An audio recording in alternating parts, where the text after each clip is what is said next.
que para ser feliz es necesario no seguir.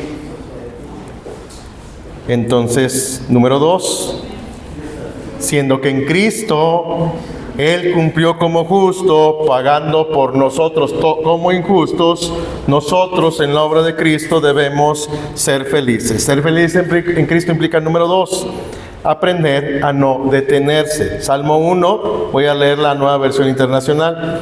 Dichoso el hombre que no sigue el consejo de los malvados, número 1, ni se detiene en la senda de los pecadores. Note cómo traduce la Reina Valera 60. Bienaventurado el varón que no anduvo en consejo de malos, ni estuvo en camino de pecadores. La expresión que se usa en hebreo aquí es como estar de pie cuando estás tú de pie frente al anaquel de un supermercado y tienes que decidir si es Crest o Colgate, Escudo o Set, o la marca de shampoo que te guste o el tipo de lo que vayas a comprar. Es como ponerse ahí para decidir por marca, precio, calidad. Por eso la NBI traduce, ni se detiene en la senda de los pecadores. Es como cuando un hombre va a comprar súper. Aquí los hombres que están aquí me van a dar la razón. Un hombre cuando va al súper ya sabe lo que va a comprar. Llega al súper, 1, 2, caja, casa. Cuando una mujer va al súper, a mí se pierden en el súper. ¿Dónde están? Y le das vuelta a todo el súper y no está. Y ahí está. Porque van tienda por tienda, pasillo por pasillo. Pasa con las mujeres mexicanas, no aquí en Colombia. ¿Ok? Solo allá, amén. Dios sabe, porque Él, el que la ley de Jehová es su delicia y en su ley medite de noche, sabe lo que Dios quiere. Sabe lo que es correcto y lo que no es correcto, y ni siquiera se detiene a considerar si debería o no debería hacerlo. Recuerde, estamos hablando de la verdadera felicidad. Ser feliz es aprender a no detenerse a considerar las mentiras que Satanás nos ofrece en contraposición con lo que dice la palabra del Señor. No detenerse a considerar la senda de los malvados me recuerda a mí una sección del famoso libro El progreso del peregrino. Cristiano, el personaje principal, ha encontrado a Cristo. Si usted conoce el libro, si no lo conoce, yo se lo voy a mandar se va a mandar al pastor Ismael, al pastor José Juan, y para que se lo mande a su pastor. Es algo que deberían de leer. ¿Okay? En la novela del progreso del peregrino, Cristiano encuentra a Cristo, está ante la cruz de Cristo y trae atrás atada una carga que no se puede quitar, y cuando llega a la cruz de Cristo la carga se suelta y entonces el hombre está libre y empieza a caminar rumbo a la ciudad celestial. Claro, el camino rumbo a la ciudad celestial es un camino angosto, pedregoso, difícil de andar. En un momento del caminar, Cristiano se encuentra con un camino paralelo. Un camino con un pasto verde, mullido, y Cristiano pone su pie en ese pasto y dice: ¡ay, qué rico está aquí! ¡Ay, qué rico es caminar aquí! ¡Ay, no, aquí está muy duro, aquí está bueno! Y Cristiano ve el camino verdadero y ve el camino y dice: van para el mismo lado. ¿Qué pasaría si yo me paso para acá, descanso mis pies, camino rico un rato, y luego cuando vea que este camino se desvía, me regreso al bueno? Tiene que leer el libro. Terminó en el castillo de un gigante que se lo quería almorzar en carnitas. Cristiano necesita aprender que no puede separarse ni detenerse a considerar la senda de los pecadores. Por eso el salmista afirma: ni se detiene en la senda de los pecadores. Quien no se detiene, afirma el salmista, será como árbol plantado junto a corrientes de agua, que da su fruto a su tiempo y su hoja no cae, y todo lo que hace prosperará. Yo he escuchado muchas cosas locas sobre la famosa teología de la prosperidad, pero el verdadero cristiano es como árbol plantado junto a corrientes de agua, porque Dios bendice el trabajo de sus hijos de manera abundante. Trabajo, trabajo, trabajo. Muy bien, le seguimos al ratito con esto. 3.7, paralelismo introvertido. Este paralelismo consta de 4 o más versículos que se combinan, el primero con el cuarto y el segundo con el tercero. Algunos llamarían esto quiasmos, que es también una forma de quiasmos, como acróstico. Ahí va el ejemplo. Fíjense, Salmo 38 al 10. A ti, oh Señor, clamé, y el Señor dirige mi súplica. Ahora verán el verso 10. Escucha, oh Señor, y ten piedad de mí, oh Señor, sé tú mi ayuda. El primer verso del verso 8 con el verso 10 son los que están unidos, son la misma idea, el mismo concepto.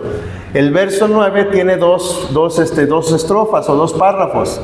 ¿Qué provecho hay en mi sangre, de mi sangre descendiendo al sepulcro? ¿Acaso te alabará el polvo? ¿Te anunciará tu fidelidad? Noten que las preguntas centrales están combinadas. La idea primera con la cuarta, la idea segunda con la tercera, se combinan. Le llamamos esto paralelismo introvertido. Esto es más difícil de encontrar. Requiere como con más atención al detalle, pero es posible encontrarlo. ¿Ok? Entonces, ahora, los que son muy comunes son el primero y el segundo. El paralelismo sinónimo y el paralelismo antitético o antónimo, como decíamos, son el 85% de todas las rimas en Salmos y Proverbios. Existen las otras y es importante que las tenga claras porque sí existen, ¿ok? Y las puedes encontrar si tienes cuidado. Ahora, yo no estoy esperando que se las aprenda de memoria. Puede sacar la tablita, lo puede hacer en una tablita y va leyendo. Que eso es lo que yo recomendaría, con la tablita y vaya leyendo y va haciendo el ejercicio y le aseguro que va a encontrar grandes cosas. Aquí viene la explicación. Note cómo los versos 8 y 10 están entrelazados por las frases a ti Señor clamé y escucha oh Señor. Es lo mismo. Y cómo las dos ideas del verso 9 se asocian. Los paralelismos como herramienta lingüística característica de la poesía hebrea son esenciales en la correcta interpretación de los salmos. Jaramillo enfatiza: lo más importantes y comunes son los sinónimos y los antitéticos. Esos los tienes que dominar. Ideas similares que dicen lo mismo en diferentes palabras, ideas que se contrastan para enfatizar una sola idea. ¿Estamos bien? Entonces, por ejemplo, una forma práctica de utilizar esto. Yo, a un nuevo creyente, yo no lo pongo a leer San Juan porque San Juan, obviamente es el Evangelio y Dios usa el Evangelio, amén. Pero San Juan es un lenguaje teológico bastante complicado. Yo pongo a los nuevos creyentes a leer Proverbios. Y les explico. Hay dos rimas más comunes en todos los proverbios: paralelismos sinónimos y paralelismos antitéticos. Y les explico. Y vamos a leer y hacemos el ejercicio con un salmo, un proverbio. La meta es: lee un proverbio y detecta si son dos ideas que dicen lo mismo con diferentes palabras o dos ideas que se contraponen para enfatizar un solo asunto. Y luego le haces dos preguntas al texto. ¿Qué me dice Dios a mí? ¿Qué le digo yo a Dios? Y lo haces un diario. Y es una forma fácil en que la gente, porque un paralelismo parece un refrán, en los proverbios parecen refranes. Una verdad espiritual que no requiere contexto anterior, contexto posterior, con sus honrosas excepciones en proverbios. ¿Ok? Y es muy fácil que una gente aprenda un texto, encuentre una verdad, le pregunte a Dios qué le dice a él y le diga a Dios qué le dice él a Dios de lo que le dijo Dios. ¿Amén? Y esa es la forma práctica en la que yo lo uso. Yo compro incluso los cuadernos. Cuando llegan los nuevos creyentes les enseño a hacer su devocional y les enseño poesía hebrea. Un nuevo creyente lo puede aprender muy fácil. ¿Se dan cuenta? Y entonces yo lo retaría a hacer devocionales y el pastor me dice que están estudiando los salmos y ya casi acaban. Entonces, creo que hay una gran riqueza en esto, pero este es solo un elemento que tenemos que considerar en la poesía hebrea. Si ustedes se dan cuenta, aquí en la numeración es el 3.7. Me estoy saltando el 4 y el 5. En el libro están. Habla sobre lenguaje, características del lenguaje hebreo y metáforas o lenguaje metafórico en el lenguaje hebreo, y vienen todas las explicaciones. quiero pasar este asunto de la tipología. Aquí con la tipología le voy a pasar al pastor el libro de texto. Hay un libro del doctor Luciano Jaramillo que se llama Ahora Entiendo. Luciano Jaramillo era colombiano, ex sacerdote católico convertido al presbiterianismo, uno de los grandes biblistas de la iglesia presbiteriana del siglo pasado. Deben de leer el libro, y él tiene un capítulo enorme de tipología, ¿okay?, que deben de leer, que les va a servir.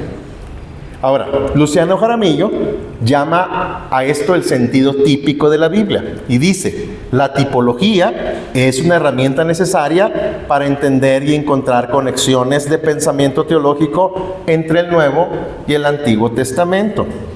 En la Biblia es Cristo quien es representado normalmente por personas, eventos, instituciones. Ahora, a esto les llamamos tipos. Cristo, por ejemplo, hay personajes tipo, instituciones tipo, eventos tipo de Cristo. En el lenguaje hermenéutico, Cristo es el antitipo, ¿ok? Pero, por ejemplo, Moisés es un tipo de Cristo. El bienaventurado del Salmo 1 es un tipo de Cristo. El tabernáculo es un tipo de Cristo. ¿Estamos bien? Entonces, vamos a explicar esto. Esto es importante porque esto, sobre todo en los salmos, nos va a ayudar a encontrar a Cristo. Hablemos de las características de estos tipos. 1. Hay que distinguir entre el tipo y símbolo o señal. Por ejemplo, José, el hijo de Jacob, vendido por sus hermanos, es un tipo de Cristo en su vida y carácter. Pero el arco iris es un símbolo de la alianza y la promesa de misericordia y fidelidad de Dios para su pueblo. El arco iris no representa a Cristo, es un símbolo de lo que estamos explicando ahí, ¿ok? Generalmente los tipos son personas, eventos o instituciones, ¿ok? 6.2. El tipo prefigura una realidad espiritual futura. Este tipo es una figura de alguna realidad espiritual futura preparada por inspiración divina. Un ejemplo. ¿Se acuerdan que, para ponerles el contexto, Génesis 12, Dios llama a Abraham y lo saca de su tierra y su parentela a un lugar que no le dice dónde es, ni dónde está, ni cuándo va a llegar? En Génesis 15, Dios le dice a Abraham: tu descendencia va a ser, cuenta las estrellas del cielo, cuenta la arena del mar, así será tu descendencia. Y Abraham le dice a Dios: yo creo en la promesa, pero esta mujer y yo no tenemos hijos, quien me va a heredar es mi siervo Eliezer. No te heredará Eliezer. Y entonces los animales partidos por la mitad. ¿Se acuerda? ¿Lo ha leído? Génesis 15. En México hay una expresión: mi casa es tu casa. Si yo les digo mi casa es tu casa, es que cuando vayan a Monterrey y me hablen, voy por ustedes al aeropuerto, les puedo dar una noche de hospedaje, pero no voy a poner mi casa a su nombre. ¿No? Es un gentilicio, ¿ok? Somos hermanos en la fe, pero mi casa es mi casa. Es tu casa, es bienvenido a mi casa, pero no voy a ponerla a tu nombre. Si yo la fuera a poner a tu nombre, en México tenemos que ir con un señor que se llama notario público, y yo tengo que firmar a favor tuyo. Bueno, cuando Abraham le dice cuando Dios le dice a Abraham: ve y parte los animales por la mitad, es como si le diga: bueno, está bien, dejémonos de palabras, vamos con el notario público, porque como diríamos en México, papelito habla. Cuando dos reyes pactaban, partían animales por la mitad, y los dos reyes eran del mismo nivel, pasaban por en medio de los animales haciendo un juramento militar, político, de ayuda, para que cuando alguno necesitara, el otro iría a socorrerlo, y si no va, la maldición es que va a quedar como uno de esos animales partidos por la mitad. Si es un rey mayor y un rey conquistado, pues el que pasa jurando es el rey conquistado. Lea el pasaje completo. Abraham quiere pasar por el medio y jurar. Dios lo inmoviliza, y descienden del cielo una hornilla y una antorcha por en medio de los animales, y se consumen. Dios jurando por su parte: yo seré tu Dios y tu descendencia, y en ti serán benditas todas las naciones de la tierra. Pero Dios jurando por la parte de Abraham, para que cuando Abraham falle en obedecer al pacto, Él va a proveer a uno que sea partido por la mitad en lugar de Abraham. Ese evento es un evento tipo de Cristo. Ahí está Cristo, ¿se dan cuenta? En la misma historia, el chamaco ya nació, Génesis 17. Circuncisión, la señal del pacto. Génesis 22, Dios le pide a Abraham, dame a tu hijo a quien tanto amas. Y Abraham toma al chamaco, la leña, el fuego, un burro y 2 criados. Aquí voy a hacer un paréntesis, no está en la Biblia, esto es de mi cabecita loca. Yo creo que Abraham no le dijo a Sara, porque te aseguro que si le dice a la mamá, voy a sacrificar al niño, no lo dejan salir, te lo aseguro. Yo eso lo creo, pero no lo dice la Biblia y no está en ningún lado, no lo diga, no lo cuente, es aquí entre usted y yo. Pero yo creo que no lo dejaba salir Sarita. Y cuando, ustedes conocen la historia, está el chamaco en el altar, Abraham va a dar el golpe mortal y Dios lo detiene. Y hay un carnero y hay una sustitución. Esa sustitución anuncia una sustitución mayor, la de Cristo en tu lugar y en el mío. Cristo está en toda la Escritura. Amén. Y entonces la tipología se refiere a esto. El tipo prefigura una realidad espiritual futura. El tipo es figura de alguna realidad espiritual futura preparada por inspiración divina. ¿Ok? Es importante entender la tipología. Personas, eventos y, ¿qué dijimos? Instituciones. Todos los tipos son proféticos. No son simples ilustraciones. Están anunciando proféticamente la sustitución. Anuncia proféticamente la sustitución que Cristo haría en tu lugar y en mi lugar. Es un anuncio profético. De manera que la única forma de estar seguro de que alguna ilustración tomada del Antiguo Testamento es realmente un tipo, es poder señalar alguna confirmación de ello en el Nuevo Testamento. ¿Estamos bien? Si no se puede encontrar, pues no es un tipo. Así podemos hablar de personajes tipo, oficios tipo, rey, sacerdote y profeta. Eventos tipo, podemos hablar de objetos tipo, lugares tipo, instituciones tipo. De la Fuente nos ofrece un plan de 4 pasos para seguir o para verificar nuestra interpretación del tipo, de que el tipo es correcto. Al saber, los 4 pasos. 1, lea primero todo lo que dice la Escritura sobre el cumplimiento del tipo. 2, haga una lista de los detalles mencionados en el texto que contiene el tipo. 3, observe bien el significado del evento histórico en la vida real de los que lo vivieron, es decir, el valor del tipo para ellos. Y 4, averigüe la enseñanza principal, su mensaje principal. Les voy a poner un ejemplo de esto. ¿Se acuerda de la historia de David y Goliat? Yo he escuchado muchas barbaridades del asunto. Que David peleó contra Goliat y así nosotros teníamos que pelear contra nuestras Goliats. El típico, ¿verdad? Pero cuando usamos la tipología, y entonces podemos ver que David es un tipo de Cristo. Que la victoria de David sobre Goliat anuncia una victoria mayor, la de Cristo Jesús en la cruz del Calvario. Amén. Y entonces puedo ver, leo primero todo lo que dice la Escritura sobre el cumplimiento del tipo, sobre Cristo. Hago una lista de detalles mencionados en el texto que contiene el tipo. ¿Ok? David, el ungido. ¿Ok? Hay una similitud. Que viene en el nombre del Señor. Eso es importante. Si usted lee la historia, yo siempre cuando predico esta historia explico, si ustedes se quieren ver en la historia, si nosotros nos queremos ver en la historia, nosotros somos los escuadrones de Israel a los que les temblaban las piernitas cada vez que Goliat venía a retarlos. La Biblia dice que Saúl era el más alto de su pueblo y Goliat era un hombrezote muy grande, y Saúl no le quiso entrar, que era el que le tenía que salir a darse el frente, era el ungido del Señor. ¿Ok? Y entonces viene un jovencito que se indigna por escuchar al filisteo. Todos conocen la historia, le mete una piedra entre la sien, lo derriba, con sus propias espadas le corta la cabeza, y cuando levanta la cabeza se escucha un alarido de júbilo de los escuadrones de Israel, o sea, nosotros. Ahora sí, sobre los filisteos. Satanás no tiene poder y autoridad sobre nosotros, pero no es que nosotros seamos valientes, es que Cristo lo venció en la cruz del Calvario. Amén. Entonces es importante tener presente estos elementos. Lo que De la Fuente nos sugiere ahí me parece que es muy interesante. Muy bien.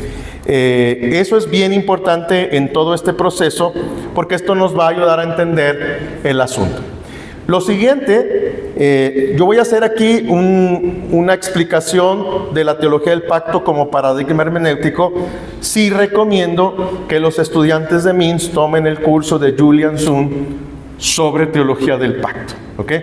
Yo solo voy a hacer una explicación para explicar cómo lo usamos como un paradigma hermenéutico.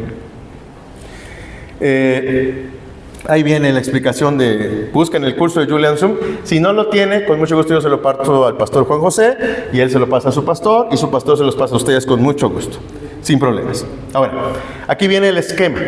¿Okay? Ese es el esquema de la teología del pacto. Dibujamos una línea del tiempo en Génesis 1 y hacemos una línea del tiempo. El primer corte es Génesis 1. El segundo corte es Génesis 3. De Génesis 1 a Génesis 3, Dios estableció lo que decimos con el hombre, un pacto de las obras. ¿En qué consiste el pacto de las obras? Literalmente, puedes comer de todos los árboles del huerto, pero de este árbol no puedes comer. El día que comas, ciertamente morirás. De Génesis 1 a Génesis 3, el hombre tiene libre albedrío. ¿Por qué? Porque el hombre puede decidir si come o no come. Después de Génesis 3, el hombre muere en delitos y pecados. ¿Cuál fue la promesa de Dios al comer? Ciertamente morirás. Efesios 2:1 dice, refiriéndose a los cristianos en Éfeso y a nosotros cuando no éramos cristianos: en otro tiempo, cuando no éramos cristianos, ¿cómo estábamos? Muertos en delitos y pecados. ¿Qué puede hacer un muerto? Un muerto puede pedir que le cambien el traje con que lo vistieron. Un muerto puede pedir un cambio de flores. Un muerto puede pedir un cambio de pastor. ¿No le cae bien este predicador? No, ¿por qué? Está muerto. Entonces, los no cristianos no es que no quieren, es que no pueden. Están muertos en delitos y pecados. Necesitan el poder regenerador del Espíritu Santo. Ahí ese es otro tema, el orden salutis. ¿Estamos bien? Entonces, de Génesis 1 a Génesis 3, Dios establece con el hombre el pacto de las obras, que consiste básicamente en comer o no comer. A partir de Génesis 3:15, podemos dibujar una segunda línea del tiempo. Dios establece con el hombre un pacto de gracia.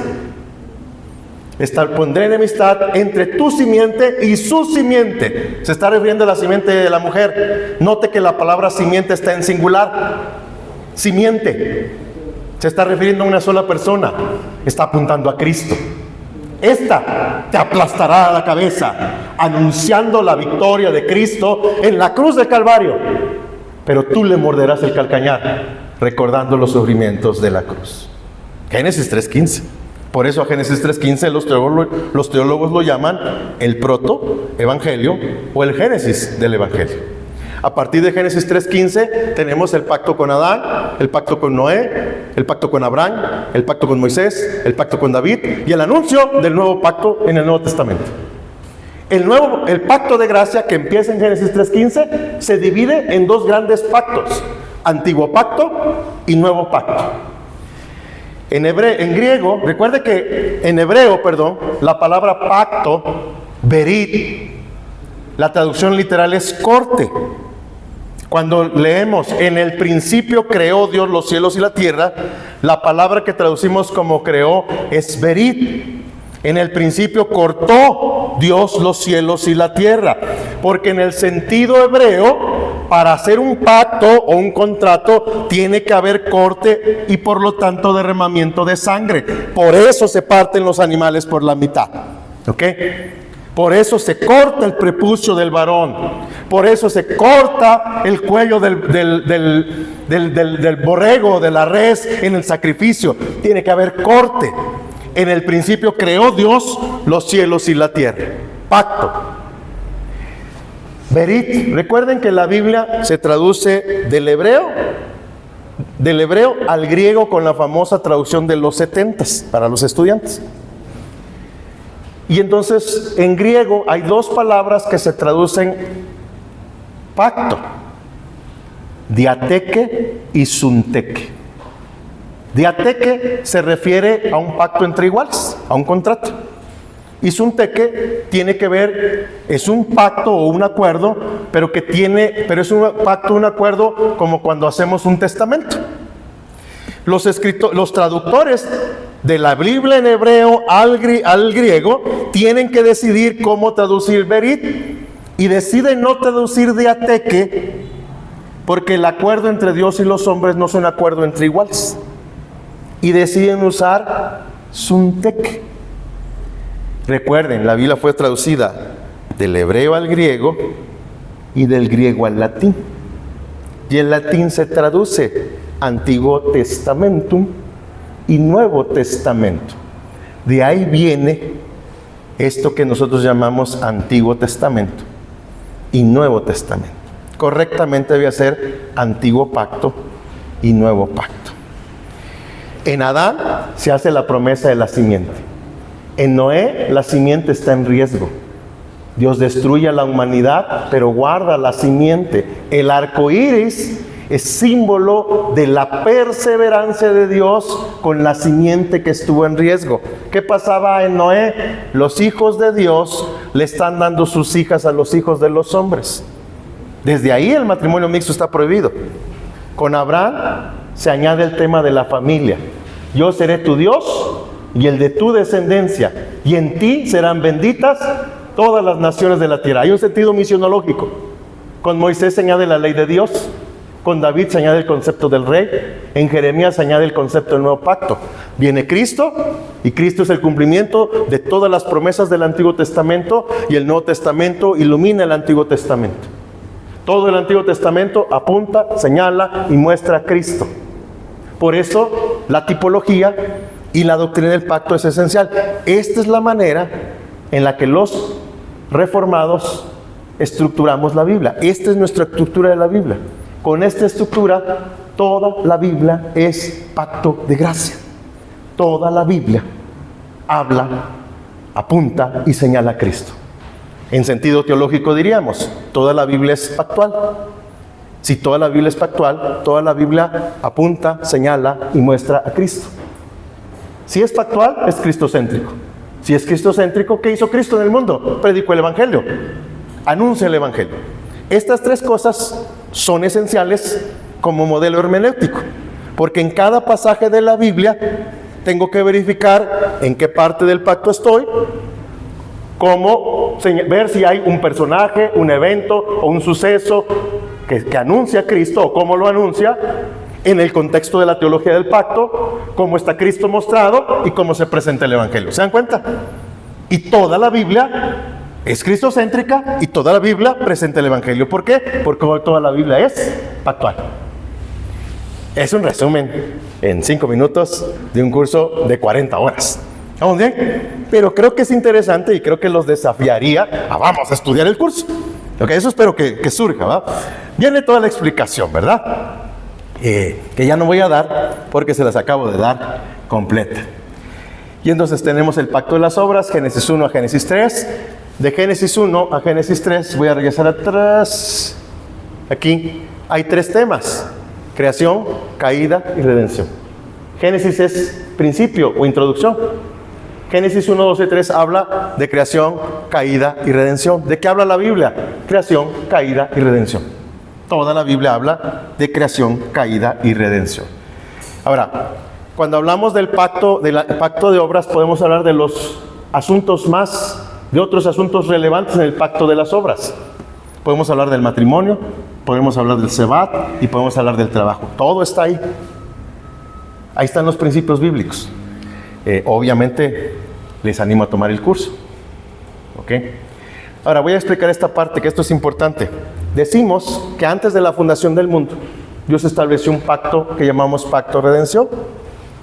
Creemos, según lo revela la Escritura, que Dios establece, un pacto de redención donde Él y Cristo se comprometen a la redención del hombre. La Trinidad en acción. El Padre predestina y elige. El Hijo se encarna y ejecuta el plan. Y el Espíritu, después de la ascensión del Hijo, recordará y hará viva la presencia de Cristo en el corazón de los elegidos. La salvación es trinitaria. ¿Ok? y los tres actúan.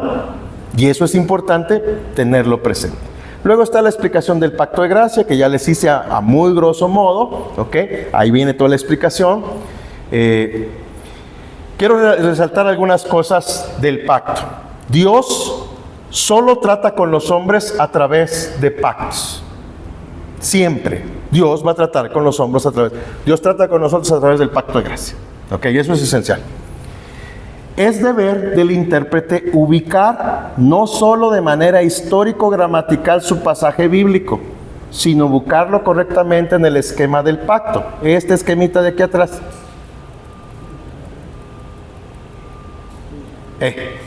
¿Dónde está mi pasaje? ¿Dónde están mis salmos? Mis salmos están aquí en medio, 950 años de la venida de Cristo. Para David, el pacto con Adán, el pacto con Noé, el pacto con Abraham, el pacto con Moisés. A él se le prometió que su descendencia sería rey y que el hijo de la mujer que aplastará la cabeza de la serpiente será rey para siempre. ¿Amén? David lo tiene presente. Los salmos tienen presente esto. Es una cosmovisión. Entonces, esto es importante. Todos los escritores del Antiguo Testamento y los escritores del Nuevo Testamento tienen una mentalidad teológica. Están escribiendo desde la perspectiva del pacto. Entonces es importante que yo ubique mi pasaje, no solo en la época en la que se escribió, las costumbres se escribió, a quién se le escribió, por qué se le escribió, sino en el contexto teológico. ¿Estamos bien? Eso nos va a ayudar a ubicar nuestro pasaje y a encontrar a Cristo en el pasaje. Ya que si Dios solo trata con los hombres a través de pactos y estos estructuran la manera en la que la Biblia fue escrita, sería una falta o un error grave no tener presente que cada autor de la Escritura tiene una mentalidad de la teología del pacto en su cabecita y la usa como guía autoritaria del Espíritu Santo para que apunte, señale y muestre a Cristo en cada una de las páginas de las Sagradas Escrituras. El siguiente asunto. Bueno, eso es lo que estábamos viendo. Muy bien. Ahora, el siguiente asunto. La historia de la redención es progresiva. Voy a ir al esquema porque con el esquema siempre va a ser más fácil explicarlo a ustedes. La revelación es progresiva, es decir, conforme la revelación va avanzando, hay más revelación, hay más revelación, hay más revelación, hasta llegar a la máxima revelación de Dios, que es Cristo Jesús en la cruz del Calvario. Por eso, iluminamos el Antiguo Testamento con el Nuevo Testamento. Un ejercicio de teología bíblica nos ayudará para ilustrar esto. Abran sus Biblias. Abran sus Biblias en Génesis capítulo 1, todos. Y voy a pedirle a dos personas diferentes que me busquen. Al hermano, por favor, que está aquí al frente mío, Juan 1:1, y a la hermana que está a su lado, Hebreos 1:1 y siguientes. Y quiero que vayamos, todos los demás vayan conmigo a Génesis capítulo 1. Y este es un buen ejercicio de cómo el Nuevo Testamento trae luz al Antiguo Testamento. ¿Estamos bien? Fíjese, Génesis 1:1. En el principio creó Dios los cielos y la tierra. Ahí está Dios Padre. Y la tierra estaba desordenada y vacía, y las tinieblas estaban sobre la faz del abismo, y el Espíritu de Dios se movía sobre las aguas. Ahí está Dios Padre y Dios Espíritu Santo. ¿Dónde está Dios Hijo? Aquí en el pasaje lo puedes leer, parece no estar, pero voy a usar el Nuevo Testamento como un reflector sobre este pasaje para que usted pueda ver que Jesús está presente. Juan 1:1. En el principio ya existía el verbo, y el verbo estaba con Dios, y el verbo era Dios. Todos estamos de acuerdo que está hablando de Jesucristo. Dice que Jesús ya existía en el principio y que Jesucristo era el verbo. Todos estamos de acuerdo, y esto es bien interesante. Si ustedes revisan la NBI traduce exactamente igual ese pasaje. En el principio era el verbo. Pero todos los lingüistas están de acuerdo que el verbo no es la traducción correcta de la palabra logos. Que la traducción correcta de la palabra logos es palabra.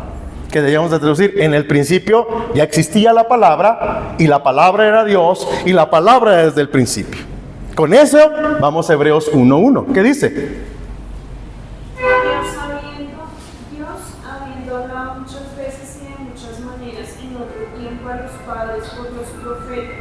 En estos postreros días, Dios nos ha hablado por el Hijo, a quien constituyó heredero de todo y por a quien asimismo hizo el universo. Y ahora vean cómo esto ilumina la Biblia. Si Jesús es la palabra, y la palabra existe desde el principio, dice Hebreos, Dios habló en el pasado a nuestros padres por los profetas, pero hoy habla Dios, y cuando Dios habla lo hace a través del Hijo, porque a través del Hijo o por medio del Hijo hizo todas las cosas. Y entonces me regreso a Génesis 1:3 y dice, y dijo Dios, Dios está hablando, y dice Juan 1:1 que Jesús es la palabra, y Hebreos dice que cuando Dios habla a través de ¿quién? De su Hijo. Y cuando la Biblia dice, y dijo Dios, ¿quién está creando los cielos y la tierra? Jesucristo. Y entonces dice, y dijo Dios, verso 5, y llamó Dios, verso 6, y luego dijo Dios, e hizo Dios, verso 7, y llamó Dios, verso 8, y dijo también Dios, y así se pueden ir viendo. Ahora vayan al verso 26 del capítulo 1 de Génesis. Entonces Dios dijo, hagamos al hombre a nuestra imagen, conforme a nuestra semejanza. ¿Con quién está hablando? Con Dios Padre y con Dios Hijo, con quienes está creando los cielos y la tierra. Amén. ¿Fantástico o no? Es un ejercicio simple, sencillo, que lo pueden hacer hasta con adolescentes. Es como traigo la luz del Nuevo Testamento, la pongo en un reflector sobre Génesis 1 y aparece el Hijo. No aparece, ha estado siempre. Pero el Nuevo Testamento ilumina el Antiguo Testamento. Amén. Y entonces, esta es la manera en la que la estructura del pacto me ayuda a mí a entender cómo la Biblia me habla. Esta es la expresión, déjame buscarla aquí. La historia de la revelación es progresiva, es decir, conforme va avanzando la revelación, hay más revelación. Cristo es la máxima revelación, por eso el Nuevo Testamento ilumina al Antiguo Testamento. Y eso es bien importante. Por eso hay una regla de hermenéutica. La Biblia se interpreta a sí misma. Lo que acabamos de hacer es eso, interpretar la Biblia con la Biblia. Amén. Y eso es fantástico porque entonces eso nos da a nosotros una perspectiva tremenda y poderosa de lo que podemos hacer. Así que los salmos, al ser un elemento central de las escrituras, testifican la obra de redención de manera memorial por el pasado, pero también de manera profética, anunciando a Cristo hacia el futuro. En los salmos encontramos aquel que nos liberó de Egipto, aquel que abrió el mar rojo, pero está memorialmente recordando el pasado y anunciando la necesidad de uno mayor, de un rey mayor, de un sacerdote mayor, de un bienaventurado mayor. Amén. Entonces eso es el punto. En conclusión, todo esto está en el capítulo 1 de ese libro que van a recibir, que solo van a recibir 3 capítulos, ¿verdad? Cuando yo lo termine prometo mandar el libro completo.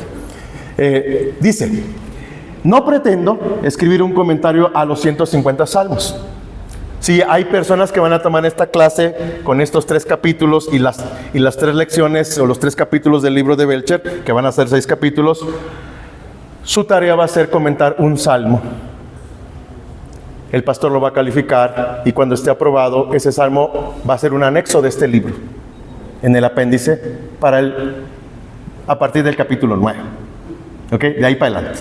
Porque ya tengo hechos todo el trabajo de los salmos 1 al 8. El salmo que no tenía hecho era el salmo 3, y ahí estoy atorado en el salmo 3, pero ya voy a la mitad. Entonces, y creo que va a ser algo fantástico porque a mí me encantaría que cada vez que diéramos esta clase, nuestros estudiantes escriban su comentario al salmo. Puede ser entre 2 o 3 estudiantes un salmo si es muy largo, ¿verdad? Y los vamos anexando y entonces vamos a tener un día, yo espero, como fruto de este trabajo, un comentario escrito por muchos estudiantes de MINS de cómo mostramos, señalamos y presentamos a Cristo en cada uno de los salmos. La pregunta es, ¿podemos ver a Cristo en cada uno de los salmos? Sí, la respuesta es sí. ¿Por qué? Porque la Biblia es pactual, porque la Biblia es cristocéntrica, porque la Biblia anuncia el Evangelio y porque los salmos al estar en la posición histórica y teológica, tienen todo el contexto de todos los pactos del Antiguo Testamento. Están anhelantes esperando la presencia del Mesías que ha sido prometido para ellos. Muy bien. Vamos a hablar un poco de los factores claves al interpretar los salmos. Voy a ser breve con estas secciones porque quiero que al final tratemos de revisar algunas cosas que nos van a ayudar con respecto a interpretar los salmos. Vamos a ver si podemos trabajar con el Salmo 1 en detalle después que han escuchado ya como un pequeño sermón sobre el asunto. Siempre que ha habido debates con respecto a cuáles salmos son mesiánicos, vamos a encontrar estas preguntas. ¿Qué es lo que hace que un salmo sea mesiánico? Hay ciertos conceptos que diferencian algunos salmos como mesiánicos. ¿Debe un salmo mesiánico tener un elemento predictivo que el Nuevo Testamento reconoce que es una referencia de Jesucristo? Como pregunta. La respuesta a estas preguntas nos pueden guiar en el proceso.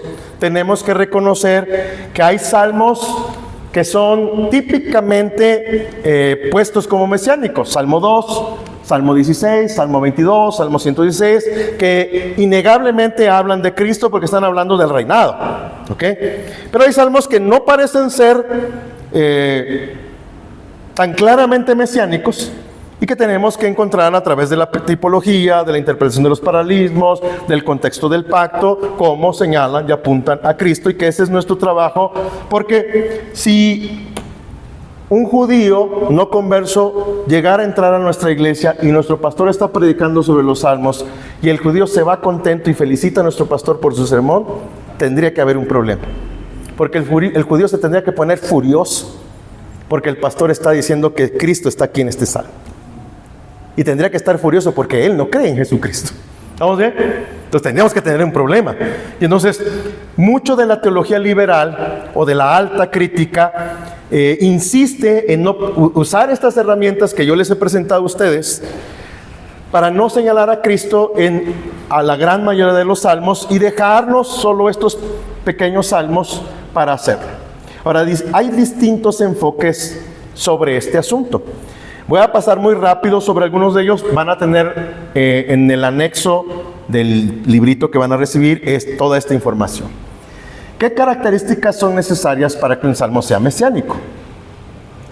Y hay tres características a lo largo de la historia. Está el enfoque histórico crítico. ¿Qué dicen estas personas? Son tres opiniones distintas. La última es la buena para que se ayude un poco. Hay un gran número de teólogos que sostienen que ninguno de los salmos debería ser clasificado como mesiánico si el término Mesías o rey no está explícitamente en el salmo. Eso nos dejaría a nosotros, usando este enfoque histórico crítico, nos dejaría con un puñado de salmos de los 150 como mesiánicos y tendríamos un montón de salmos que obviamente no podríamos considerar como tales. Ahora, ahí hay toda una explicación sobre el asunto del Mesías. No voy a entrar en este asunto porque quiero abordar otras cosas. El siguiente enfoque es el enfoque crítico literario, lo que llamamos alta crítica. Ahora, es importante esto, voy a hacer la distinción aquí o la explicación. Existe la alta crítica y la baja crítica. La alta crítica hace un análisis gramatical de las estructuras gramaticales en hebreo, arameo y griego.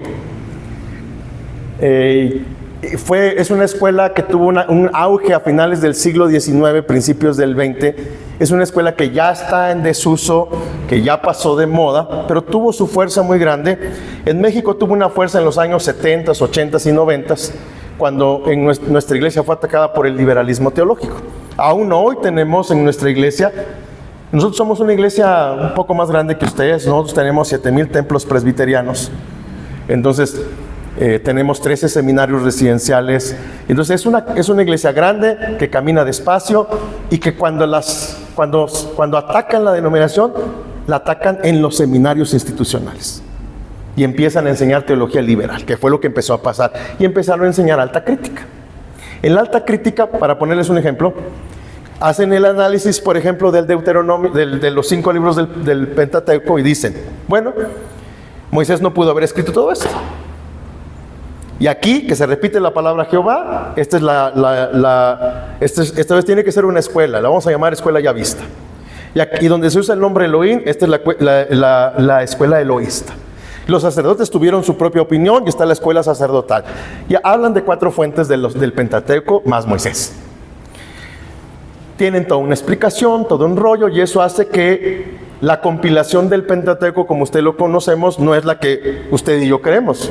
Según la alta crítica, Moisés escribió como un bosquejo de todo, algunas cosas obviamente, pero otras cosas se fueron añadiendo conforme fue transcurriendo la historia del Antiguo Testamento, incluso hasta la época de la deportación, y se completó el Pentateuco. Y eso obviamente pone a los pasajes en contextos históricos muy disímbolos y muy alejados. Ellos mismos dicen que Isaías fue escrito, que Isaías, el profeta, no puede ser el autor de los 66 capítulos. Que Isaías solo puede ser autor de los primeros 39. Que del capítulo 39 al capítulo tal es el Deutero Isaías, y del capítulo tal al capítulo 66 es el Trito Isaías. Una loquera. Pero explican todo este asunto. Ahora explico esto por qué. Hay un libro muy bueno que le voy a pasar al pastor José Juan, Introducción al Antiguo Testamento. No recuerdo el autor, pero voy a pasar el libro, ¿me lo recuerdas? Él hace una apología sobre la alta crítica. Ahora, el punto aquí es, solo hago la mención de la escuela, porque al final ellos analizan los pasajes, les cambian el contexto histórico, pero terminaron siendo teólogos liberales, con vidas liberales, sin vidas espirituales, sin iglesias plantadas, que destrozaron la iglesia en Europa, en Estados Unidos y de México hacia abajo. Seguramente les tocó en algún momento de su propia historia como iglesia evangélica en Colombia. Y eso ha pasado. Y entonces ellos tienen su opinión de los salmos, y entonces si no está el nombre Mesías o no está esto, entonces no es un salmo mesiánico. Y entonces nos dejan sin ningún asunto. Hay toda una explicación. Esta es la que nosotros usamos.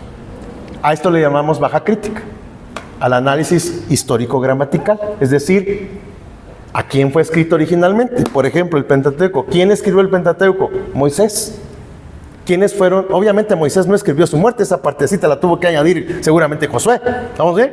Pero todo lo demás lo escribió Moisés, y todo se lo reveló el Señor. ¿Y quiénes son los primeros lectores del Pentateuco? El pueblo de Israel que sale de Egipto y camina 40 años en el desierto. Ese es nuestro contexto histórico. Y entonces, a partir de ahí, hacemos nuestra interpretación histórico-gramatical, buscamos palabras repetidas, verbos principales, paralelismos, todo lo que les he explicado con respecto a poesía. Si es que se encuentran con algo de poesía. Porque en el Pentateuco hay poesía, la puedes buscar. Y entonces encontramos todas estas cosas y encontramos como, por ejemplo, todos los sacrificios, lavamientos y rituales del Antiguo Testamento, desde la perspectiva del pacto, anuncian la necesidad de un sacrificio. Porque yo tengo que presentar un sacrificio regularmente, porque el sacrificio que presento hoy cubre los pecados de aquí para atrás, pero los pecados de aquí para adelante ocupa otro borrego. ¿Qué quiere decir eso? Que ocupamos un sacrificio único y suficiente. Cristo es el único y suficiente. ¿Amén? Y entonces es importante entender que el método histórico-gramatical sí importa el método de interpretación. El método histórico-gramatical es lo que nosotros esperamos como seminario que usted desarrolle. ¿Ok? Que estudie el contexto en el que fue escrito el pasaje, que estudie las palabras, las personas a las que fue escrito el pasaje, la gramática, que haga esta comparación de versiones como le sugerí para que le ayude si no sabe griego y hebreo, y entonces podamos buscar después con estas herramientas que le he enseñado hoy cómo encontrar a Cristo, porque tenemos que encontrar a Cristo, porque ese es el mensaje de la Escritura. Y entonces es importante. Hay toda una explicación en esa sección, no lo voy a enfocar. Y este otro que complementa al anterior, el enfoque cristológico, el Mesías en los Salmos, que es a donde quería llegar. El enfoque desarrollado aquí tiene mucho en común con el enfoque histórico-gramatical, considera la importancia del contexto histórico, la gramática del texto del Antiguo Testamento, las características literarias del texto y lo que el texto enseña acerca de Dios o teología. Lo característico de este enfoque es que reconoce la importancia del autor divino para interpretar el Antiguo Testamento, no solo del autor humano, sino que considera que el Nuevo Testamento como una guía para ver cómo podemos abordar los salmos.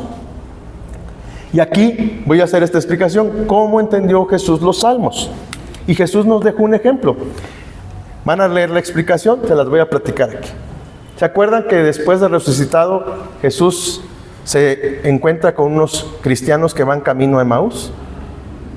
Y los cristianos están desconsolados y tristes, y este caminante Emaús les explica cómo desde Moisés, pasando por los profetas y los escritos, se había anunciado la venida de Jesucristo.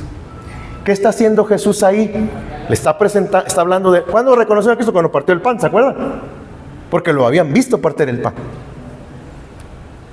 Pero lo que está enseñando Cristo es un método hermenéutico. Ver a Cristo en el Antiguo Testamento es un método hermenéutico que Jesús enseñó a los caminantes de Emaús, que Jesús enseñó a sus discípulos, que Pedro repite en el discurso de Hechos 2. De manera magistral. Y está presentando a Cristo en su discurso. Y ese día se convirtieron 3,000 y luego 5,000. Amén. Porque el mensaje es positivo de la palabra de Dios, tiene poder. Amén. Y entonces, ahí viene toda la explicación por escrito, que no voy a leer ya porque la acabo de hacer platicadita, pero viene toda la explicación ahí de todo este asunto que hace Jesús ahí. Ahora, ¿cuál es el uso de los salmos en el Nuevo Testamento? Porque esto es importante.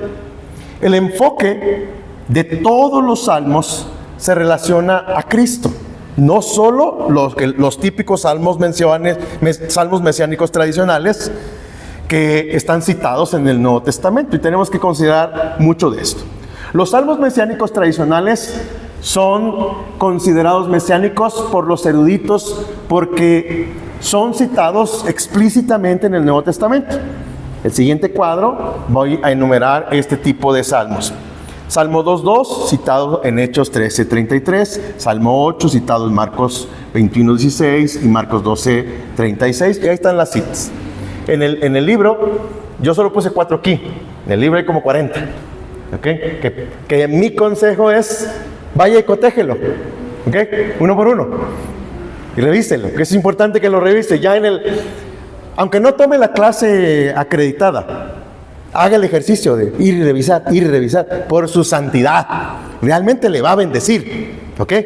Y usted se va a dar cuenta cómo lo está usando el escritor sagrado en el Nuevo Testamento, y puede volver a leer el Salmo y va a encontrar una dimensión que tal vez no había encontrado cuando lo leyó la primera vez.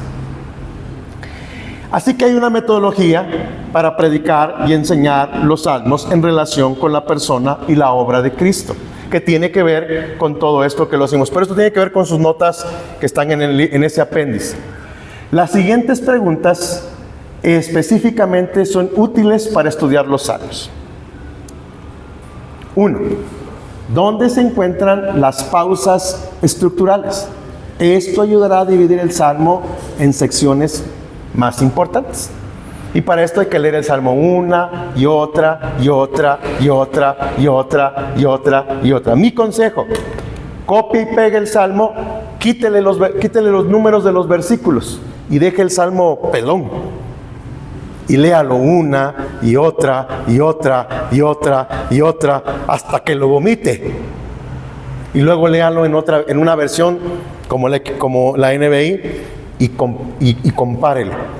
Y van a empezar a saltar las diferencias entre una traducción literal y una traducción de equivalencia dinámica. Y eso, con la guía del Espíritu Santo, lo va a acercar al sentido de las palabras en hebreo. ¿Amén? Con lo que ya sabe de paralelismos, con lo que ya sabe de tipología, ya está listo para que el pastor se tome las vacaciones y ustedes se avienten los 5 o 6 salmos que les faltan. No está el pastor aquí para decir amén, pero seguramente lo diría. Amén. Entonces es importante que usted haga. Entonces hay que leerlo para encontrar las pausas. Porque generalmente nosotros leemos la poesía como si fuera narración o prosa. No lo es poesía. Ahora ya sabes cómo riman. Ahora ya sabes cuál es el ritmo y la métrica. ¿Estamos bien? Y entonces tienes que seguirle la dinámica al salmo para que entonces realmente tenga sentido. Porque realmente nosotros leemos los salmos como estamos leyendo una narración.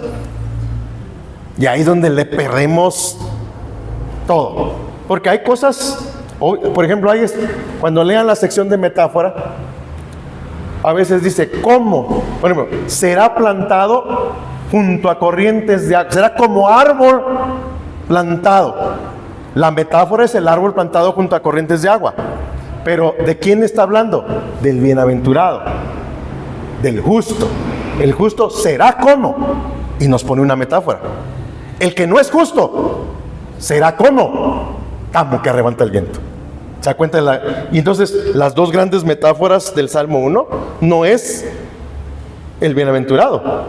Eso es literal, está hablando de una persona.